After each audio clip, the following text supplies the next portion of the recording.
अब कुछ दिनों बाद सोमा बुआ को पता चला कि उनके देवर के समधी जी के यहाँ किसी लड़की की शादी है और वो शादी यहीं इसी शहर में आकर करने वाले हैं। तो ये जानकर वो बहुत खुश हुई और तुरंत ये बात जाकर सन्यासी महाराज को मतलब अपने पति को बताई कि भाई देखिए, आपके छोटे भाई के जो समधी हैं उनके घर में किसी लड़की की शादी है और वो यहीं इसी शहर में आकर शादी करेंगे। अब जब से देवर जी गुजरे तो उस परिवार से हमारा कोई संबंध रहा नहीं, लेकिन ये अच्छा मौका है जब उस परिवार के साथ हम संबंध वापस बना सकते हैं। तो सन्यासी महाराज हमेशा की तरह वो इंटरेस्टेड नहीं थे। उन्होंने कहा ठीक है भाई, अगर बुलावा भेजते हैं, न्योता भेजते हैं तो तुम चली जाना, वरना मेरा कोई मतलब नहीं। बुआ जानती थी कि उन्हें वैसे भी कोई मतलब नहीं है, लेकिन कम से कम उन्हें बताना चाहती थी कि हाँ ऐसा कुछ होने वाला है। और अब बुआ को इंतजार होने लगा कि भाई 25 साल तक जो हमने कोई मतलब नहीं रखा, क्या इसके बावजूद वो हमें बुलावा भेजेंगे, क्या हमें न्योता आएगा।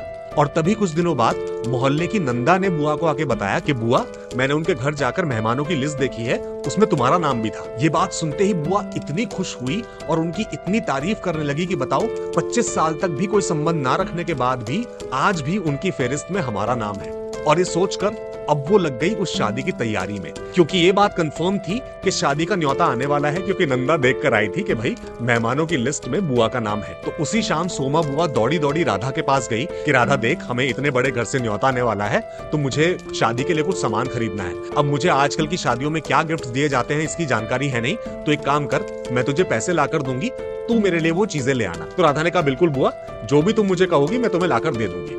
ये बात करके सोमा बुआ वापस अपने घर में गई और जाकर उन्होंने अपना वो बक्सा जिसमें वो पैसे संभाल कर रखा करती थी वो खोलकर देखा तो उसमें थे केवल 7 रुपए।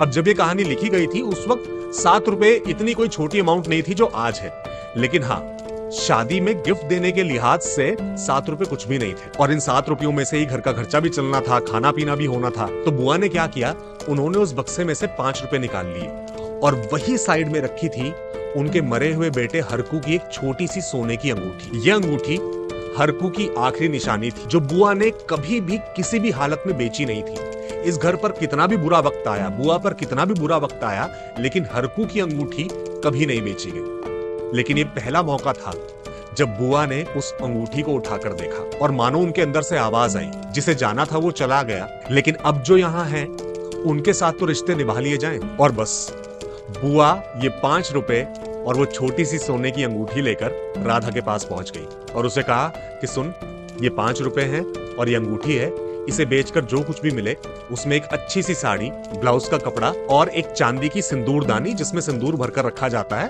वो ले आना। वो सोने की अंगूठी देखकर राधा समझ गई कि ये हरकू की अंगूठी है, लेकिन उसने बुआ से कुछ नहीं कहा। वो पैसे और अंगूठी लेकर बाजार पहुंची, उसमें एक अच्छी सी साड़ी, ब्लाउज का कपड़ा और वो चांदी की सिंदूरदानी खरीदकर बुआ को दी। और अब बुआ इंतजार करने लगी उस न्योते के आने का।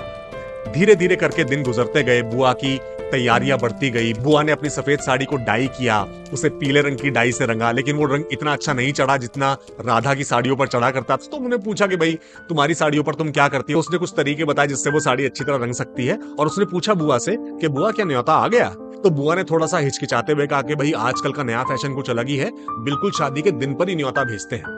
खैर करते करते शादी का दिन भी आ गया। बुआ इंतजार करती रही, लेकिन न्योता नहीं आया। शाम के वक्त जब राधा ने अपने घर की रसोई से खिड़की खोलकर देखा तो 7 बजे का अंधेरा हो जाने के बावजूद सोमा बुआ अब तक अपनी छत पर खड़ी थी, न्योते के इंतजार में। उन्हें उस हालत में देखते ही राधा समझ गई कि क्या हुआ है। तो उसने आवाज लगाकर उनसे कहा कि बुआ, रात में इतनी ठंड में छत पर खड़ी हो, नीचे नहीं आओगी, खाना नहीं बनाना। तो बुआ को मानो अचानक से होश आया कि रात हो गई है, 7 बज गए हैं, खाना बनाने का वक्त हो गया है।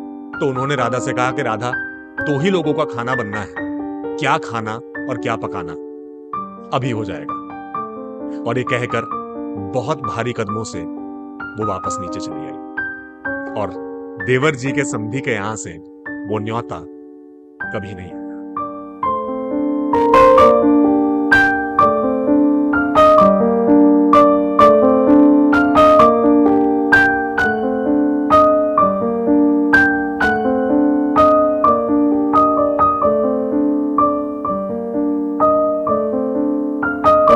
तो जैसा हमने कहानी के शुरुआत में बात की, सबसे खतरनाक होता है सपनों का मर जाना। इस कहानी में सोमा बुआ का सिर्फ एक ही सपना कि रिश्तेदारी में, आसपास के लोगों में उन्हें पूछा जाए, कोई उन्हें अपने घर के किसी फंक्शन में बुला ले, पूछ ले, लेकिन नहीं। पहले उनका बेटा उनसे छिन गया, फिर उनके पति ने संन्यास ले लिया, लेकिन जब आखिर में आकर ये सपना भी उनका टूटता है, तो फिर शायद उनके पास आगे बढ़ने की कोई वजह नहीं बचती। और ये बात बड़ी खूबसूरती से मन्नू भंडारी जी ने इस कहानी में लिखी।